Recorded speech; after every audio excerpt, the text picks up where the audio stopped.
बहुत से लोगों ने मुझे यूट्यूब, ईमेल और व्हाट्सएप पे मैसेजेस किए कि सर हम फाइवर पे काम करना चाहते हैं लेकिन हमें पता नहीं कहाँ से शुरू करें। और बहुत से बिगिनर्स जो ऑलरेडी फाइवर पर काम करना शुरू कर चुके हैं उनके भी कुछ क्वेश्चंस थे। मैंने उन सब क्वेश्चंस को इकट्ठा किया और आज की इस वीडियो में मैं उन तमाम क्वेश्चंस के शॉर्टली आंसर करूंगा ताकि उनके जो छोटे छोटे इश्यूज हैं, जो क्वेश्चंस हैं, वो क्लियर हो जाएं और वो अपनी जर्नी को अच्छे तरीके से लेकर चलें।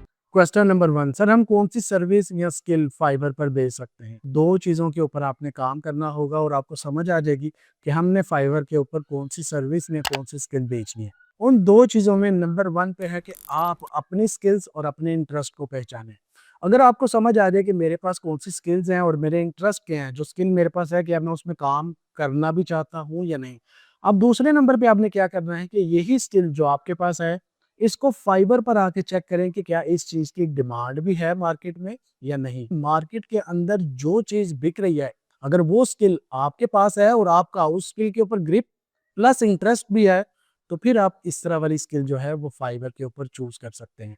ये कभी भी नहीं करना कि फलाँ बंदा ये वाला काम कर रहा है तो मैं भी यही शुरू कर लूँ। अक्सर यही गलती करते हैं हम लोग। आपने ये कभी भी नहीं करना। किसी को देख के आप स्किल चूज़ नहीं कर सकते।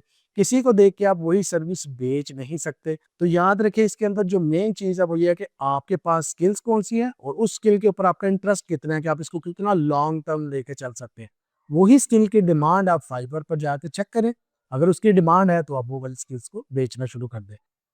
नंबर 2 क्वेश्चन ये है कि सर हमें फाइवर पर पहला ऑर्डर कैसे मिलेगा? इसके लिए 2 सिंपल रूल्स आप याद रख लें, 2 चीज़ों पे आप काम कर लें।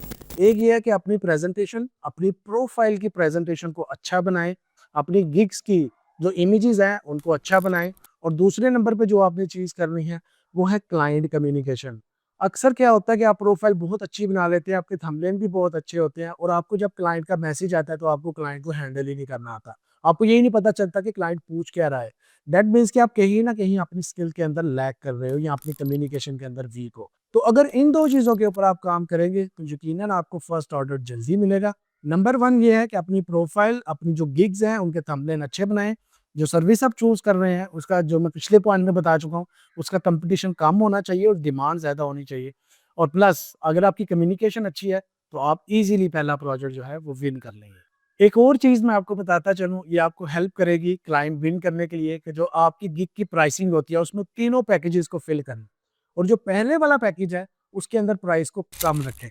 उसका फ़ायदा क्या होता है कि जो भी क्लाइंट फाइवर पर आता है उसको पता होता है कि ये नया सेलर है और बाहर के जो भी क्लाइंट्स होंगे, आप यकीन जाने, वो अपॉर्चुनिटी देते हैं नए फ्रीलांसर्स को कि वो भी मार्केट के अंदर एक्सेल कर सकें। तो अगर आप फर्स्ट पैकेज के अंदर प्राइस मार्केट से कम भी रखते हैं और अगले पैकेजेस के अंदर प्राइस हाई भी रखते हैं, तो एटलीस्ट आप क्लाइंट के लिए एक ऑप्शन छोड़ देते हैं कि वो चाहे आपका फर्स्ट पैकेज बाय करे या सेकंड या थर्ड। तो ये पैकेजेस को ज़रूर फिल करें अपनी गिग्स के ऊपर। अगला क्वेश्चन ये है कि सर फाइवर एसईओ क्या चीज़ है और ये क्यों ज़रूरी है? देखिए, फाइवर का जो एसईओ सिस्टम है वो बिल्कुल वैसे ही है जैसे गूगल है। आप गूगल पे कोई भी चीज़ सर्च करते हैं, आपके सामने वो रिजल्ट्स आ जाते हैं। फाइवर भी बिल्कुल ऐसा ही है कि जब भी कोई क्लाइंट, उसको कोई सर्विस चाहिए तो वो फाइवर के सर्च बार में लिखेगा और जिस फ्रीलांसर के साथ वो सर्विस मैच होगी, वो वाले फ्रीलांसर्स उसको दिखना शुरू हो जाएँगे। उनसे वो कॉन्टैक्ट करेगा और उनसे अपना प्रोजेक्ट करवा लेगा। It's very simple. अब करना ये होता है कि हमने एसईओ इसलिए करनी है कि जो रिजल्ट्स क्लाइंट को मिल रहे हैं, वहाँ पे हमारी गिग उसको दिखनी चाहिए।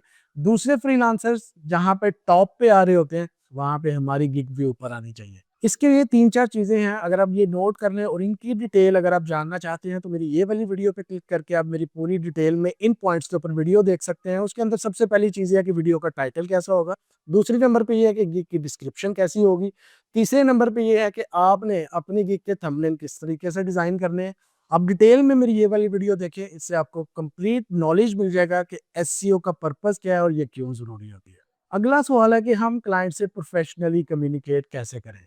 एक बात आप ज़हन में रख लें कि 50% कम्युनिकेशन का रोल होता है फ्रीलांसिंग में और बाकी 50% आपकी जो स्किल है, जो सर्विस आप बेच रहे हैं, उसका रोल है। इवन फाइवर पर जो आपका सक्सेस रेट काउंट किया जाता है, उसमें 50% सिर्फ और सिर्फ कम्युनिकेशन है कि आप क्लाइंट के साथ कितने पोलाइट है, आप अपने काम को कितनी देर में डिलीवर करते हैं, क्लाइंट के साथ कितने पोलाइट या कितने हार्श आप बात करते हैं।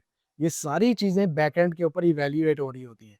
एआई सिस्टम्स आ चुके हैं, फाइवर को पता है कौन सा फ्रीलांसर किस तरीके से बात कर रहा है। तो अगर आप प्रॉपरली अपने आप को एक अच्छा कम्युनिकेटर नहीं बनाएंगे तो इससे आपको नुकसान होगा। कोशिश करें कि अपनी कम्युनिकेशन को बेहतर से बेहतर करें। 3 चीज़ों पे आप फोकस कर लें, पोलाइट और रिस्पेक्टफुल रहें, क्लियर हो जाएँ और स्पेसिफिक हो जाएँ। जो भी चीज़ हो उसके ऊपर बिल्कुल क्लैरिटी होनी चाहिए। क्लाइंट से पूरी डिटेल पूछें प्रोजेक्ट शुरू करने से पहले। जो भी उसकी रिक्वायरमेंट्स हैं उसको अच्छी तरीके से अंडरस्टैंड करें, प्रॉम्प्टली उसको रिस्पॉन्स करें। और लास्ट पे एक इम्पॉर्टेंट चीज़ है वो ये है कि आप क्लाइंट को रेगुलर अपडेट रखें थ्रू आउट द प्रोजेक्ट। अक्सर फ्रीलांसर्स क्या करते हैं कि वो प्रोजेक्ट लेने के बाद चुप कर जाते हैं, अपना प्रोजेक्ट करते रहते हैं, 3 दिन क्लाइंट को कोई अपडेट ही नहीं करते। मेरा हमेशा ये फोकस होता है कि मैं अपने क्लाइंट को अपने साथ एंगेज रखूँ। जब भी प्रोजेक्ट मिलता है उसके 3-4 घंटे के बाद मैसेज करके कोई ना कोई चीज़ मैं उससे पूछ लेता हूँ या उसको अपडेट कर देता हूँ कि फॉर एग्जांपल मैंने तुम्हारा प्रोजेक्ट जो है वो स्टार्ट कर लिया, ये देखो अभी मैं यहाँ तक पहुँचा हूँ, इतना काम मैंने कर लिया, इतना काम बाकी है, इतनी देर में मैं तुम्हें डिलीवर कर दूंगा। तो ये कम्युनिकेशन अपने क्लाइंट के साथ रेगुलर रखा करें। इससे भी क्या होता है कि फाइवर के एल्गोरिदम को एक अच्छा मैसेज आता है कि जो फ्रीलांसर है वो क्लाइंट के साथ कम्युनिकेशन में। एक और क्वेश्चन है कि हम क्लाइंट को फाइनल प्रोजेक्ट कैसे डिलीवर करें। 3 मेन चीज़ें हैं इसके अंदर, अगर आप इन चीज़ों पे फोकस कर लें तो आपको समझ आ जाएगी कि आपने हमेशा क्लाइंट को प्रोजेक्ट किस तरीके से डिलीवर करना होता है। नंबर 1 पे जो पहला रूल आपने रखना है वो ये है कि जितना टाइम आपने क्लाइंट के साथ कमिट किया हुआ है ना, उतने टाइम पे आपने क्लाइंट को प्रोजेक्ट डिलीवर करना ही करना है। आप उसे लेट नहीं कर सकते, इससे आपकी प्रोफाइल जो है वो डाउन होगी, आपकी गिग का सक्सेस स्कोर भी इससे कम होता है। तो टाइमली प्रोजेक्ट को हमेशा कोशिश करें कि क्लाइंट को डिलीवर करें। नंबर 2 पे ये है कि जब भी आप प्रोजेक्ट डिलीवर करने लगें तो फाइनल फाइल्स को अच्छे से कंपाइल कर लें। फॉर एग्जांपल अगर एक डिज़ाइनर है तो उसको कौन-कौन सी फाइल चाहिए होती है। अगर वो फोटोशॉप में काम कर रहा है तो उसको पीएसडी फाइल को अलग से रखना पड़ेगा, उसको इमेजेस अलग से रखनी पड़ेंगी। अगर पीडीएफ फाइल की ज़रूरत है तो वो उसको अलग से रखनी पड़ेगी। तो ये तमाम फॉर्मेट्स आप फाइनल डिलीवरी के अंदर क्लाइंट को सेंड करेंगे। नंबर 3 पे है रिवीजन्स। तो रिवीजन समटाइम क्लाइंट्स करवा रहे होते हैं, ये कोई इतनी रॉकेट साइंस नहीं है। आप इसके अंदर पेशेंस रखें, थोड़ा सब्र किया करें। इन रिवीजन्स के अंदर आप खुद को कभी भी स्ट्रेस में ना लेके जाएँ। आप ईज़ी होके क्लाइंट जितनी भी रिवीजन्स माँगता है, जितनी आपकी उसके साथ कमिट हुई नहीं है, आप उतनी रिवीजन्स उसको करके दें। तो फाइनल डिलीवरी के लिए सिर्फ यही 3 पॉइंट्स हैं, इनको अच्छे से मैनेज कर लें आप, तो आप एक अच्छा प्रोजेक्ट क्लाइंट को डिलीवर कर देंगे। इससे आपकी क्लाइंट के साथ भी एक लॉन्ग टर्म बॉन्डिंग बनेगी और वो आपका रिपीट क्लाइंट बन सकता है। एक सवाल ये है कि सर जो क्लाइंट फीडबैक देता है या रिव्यू देता है, वो हमारी प्रोफाइल के ऊपर कैसे इफ़ेक्ट करता है? तो याद रखें, आपको जब भी कोई क्लाइंट रिव्यू देगा, ऑब्वियसली वो रिव्यू सिर्फ आप नहीं देखते, वो दूसरे जो आने वाले क्लाइंट्स हैं, वो भी देख रहे होते हैं, बाकी लोग भी देखते हैं। इसके साथ-साथ एक हिडन फीडबैक भी होता है जो हमें दिखाई नहीं देता, लेकिन फाइवर का एल्गोरिदम उसको भी टेस्ट करता है। वो फीडबैक एक्चुअल में फाइवर क्लाइंट को बैकएंड पे भेजता है और क्लाइंट उसके ऊपर फीडबैक देता है कि ये फ्रीलांसर के साथ मेरा एक्सपीरियंस कैसा रहा है। ये दोनों रिव्यूज कंबाइन होके आपकी प्रोफाइल के ऊपर इफेक्ट कर रहे होते हैं। तो कोशिश आपने ये करनी होती है कि आप क्लाइंट के साथ इस तरीके से डील करें, इस तरीके से कम्युनिकेट करें कि जब वो हिडन फॉर्म फाइबर की तरफ से फिल कर रहा हो तो उस वक्त भी उसके पास आपके लिए अच्छे कमेंट्स हो और जो आपको सामने फेस पे वो फीडबैक देता है वो भी अच्छा फीडबैक होना चाहिए। तो ये दोनों चीज़ों के ऊपर आपकी प्रोफाइल जो है वो इफ़ेक्ट कर रही होती है। अगला क्वेश्चन है जी, फाइबर फ्रीलांसर को कौन सी ऐसी गलतियां हैं जो नहीं करनी चाहिए? 5 ऐसी गलतियां जो मैं समझता हूं कि ये कम से कम आपको नहीं करनी चाहिए। आप कभी भी अपनी गिग्स के ऊपर फेक पोर्टफोलियो मत लगाएं। मतलब आपने किसी से इमेजेस उठा ली, आपने वो इमेजेस लगा दी और आप क्लाइंट को ये इंप्रेशन दे रहे हैं कि मैंने काम किया और मैं इस चीज़ में एक्सपर्ट हूँ। ऐसा नहीं होता।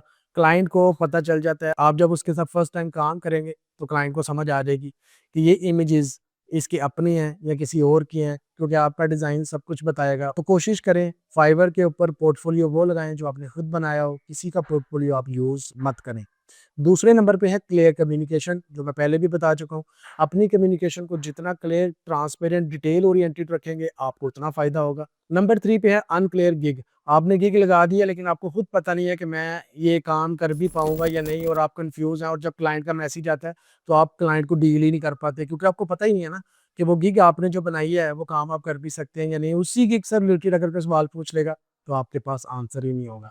तो आपकी गिग जो है वो बिल्कुल क्लियर होनी चाहिए। वही गिग के ऊपर लिखें जो आप कर सकते हैं। उसके बाद जो पॉइंट है वो ये है कि अपने प्रोजेक्ट को लेट डिलीवर मत करें, टाइमली डिलीवर करें। तो इन चीज़ों के ऊपर आप फोकस करें कि ये वाली मिस्टेक्स आप कम से कम ना करें। एक क्वेश्चन ये भी था कि सर फाइबर लेवल सिस्टम कैसे काम करता है? तो याद रखें, फाइबर लेवल सिस्टम रिव्यूज़ के ऊपर सिर्फ और सिर्फ नहीं है, इसके ऊपर कुछ हिडन चीज़ें हैं जो फाइवर एक्चुअली अपनी वेबसाइट पे भी नहीं देता और बहुत कम लोगों को इसका पता है। मेरी फाइवर के ही एक बंदे से बात हो रही थी और मैंने बहुत डिटेल में उससे इन चीज़ों के बारे में पूछा, बहुत सी चीज़ें निकल के सामने आई जो आपको नॉर्मली यूट्यूब पर भी नहीं मिलती। मैं चाह रहा हूँ कि इसके ऊपर मैं एक अलग से वीडियो बनाऊँ। अगर आप लोग वो वाली वीडियो देखना चाहते हैं जिसमें मैं पूरा एक्सप्लेन करूँ कि फाइवर का लेवल सिस्टम कैसे काम करता है, तो कमेंट में मुझे ज़रूर बताइएगा।